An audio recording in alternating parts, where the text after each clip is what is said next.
Yang saya hormati dan yang saya muliakan, orang-orang tua kami, para alim ulama, bapak ibu guru, dan teman-teman sebangsa dan setanah air yang saya banggakan. Pada kesempatan kali ini, saya, Rakyat Nizansi, akan menyampaikan sebuah pidato yang berjudul Makna Ramadan. Puasa Ramadan adalah waktu kita untuk mempertebal keimanan kita kepada Allah Subhanahu wa Ta'ala. Sebab kita menahan lapar, haus, dan nafsu dari terbitnya fajar hingga terbenamnya matahari. Bahkan berpuasa di bulan Ramadan karena iman, dosa-dosanya yang lalu akan diampuni Allah Subhanahu wa Ta'ala. Sebagaimana Rasulullah sallallahu alaihi wasallam bersabda, "Man shoma Ramadana imanan wa ihtisaban, ghufira lahu ma taqaddama min dhanbi." Artinya, barang siapa yang berpuasa di bulan Ramadan karena iman dan mengharap pahala dari Allah, maka dosa-dosanya yang telah lalu akan dihapus oleh Allah Subhanahu wa Ta'ala. Hadis riwayat Bukhari dan Muslim. Hadirin yang dirahmati Allah, iman adalah intan paling mahal, mutiara paling berharga. Tidak lain yang menyebabkan kita gembira menyambut datangnya bulan suci Ramadan. Untuk melakukan pendekatan yang intensif kepada Allah Subhanahu wa Ta'ala. Nilai iman diibaratkan seperti apabila di tangan kanan bapak ibu ada berlian yang harganya 3 miliar. Sementara di tangan kiri bapak ibu ada rumput seikat. Kemudian berlian dan rumput itu saya letak di depan sapi. Kira-kira sapi pilih yang mana, berlian atau rumput? Ia pastilah rumput, karena sapi tidak memiliki akal sehingga tidak tahu jumlah berlian itu. Coba kalau sapi menggunakan sedikit saja menggunakan otaknya untuk berpikir, pastilah yang akan diambilnya berliannya. Betul? Namun sebaliknya, kalau berlian itu saya bawa ke pasar, lalu saya jual dengan harga 3 miliar. Kemudian saya belikan rumput. Bisa dapat rumput sekota Medan. Dan rumput itu hanyalah untuk sapi. Maka kenyanglah perut sapi itu. Jadi sapi tahunya cuma dong. Kenapa? Karena hidup sapi hanya melayani hadirin yang dirahmati Allah.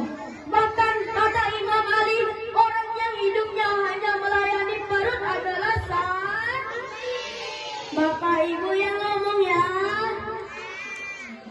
Maka dari itu, kalau nggak mau hidup kita kayak sapi, gunakanlah otak kita untuk berpikir. Artinya memikirkan sejauh mana keimanan dan ketakwaan kita kepada Allah Subhanahu wa Ta'ala. Dan sejauh mana didikan bapak ibu terhadap anak-anak bapak ibu semua, calon generasi bangsa dan agama di dunia ini. Marilah kita bapak ibu, marilah kita merenungkan dan memikirkan nasib kita, keluarga kita, anak-anak bapak ibu semua. Hadirin yang dirahmati Allah, jaga iman kita baik-baik bapak ibu. Wariskan kepada kami anak-anak bapak ibu semua. Kami adalah harapan bapak ibu semua. Kami adalah harapan Indonesia yang akan datang 10, 20, dan 30 tahun ke depan. Mereka mau jadi apa? Persilahkan saja, asalkan hidupnya dibekali dengan landasan iman yang kuat. Biarlah mereka jadi presiden, asalkan presiden yang berlandaskan iman. Biarlah mereka jadi pejabat, asalkan pejabat yang berlandaskan iman. Biarlah mereka jadi pengusaha besar, asalkan pengusaha yang berlandaskan iman. Kalau sudah iman sebagai landasannya, kalau mau jadi presiden, pejabat, pengusaha besar, insya Allah rezekinya akan lancar, hidupnya akan tenang dan bahagia. Hadirin yang dirahmati Allah, ingat ya Pak, Bu, kalau mau jadi presiden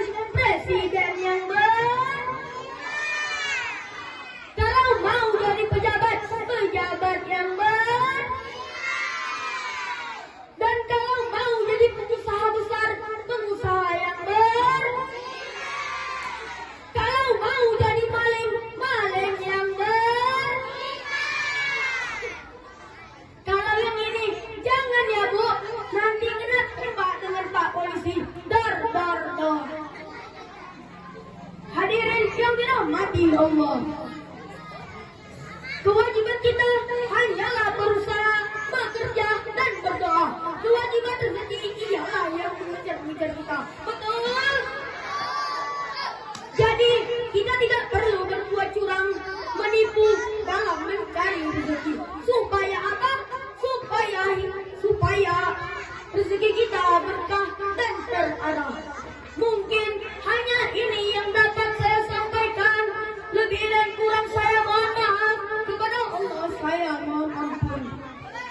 Sebelum saya akhiri, saya akan titipkan sebuah pantun. Pagi-pagi makan ketupat, tanah sayur seperempat. Meski secuil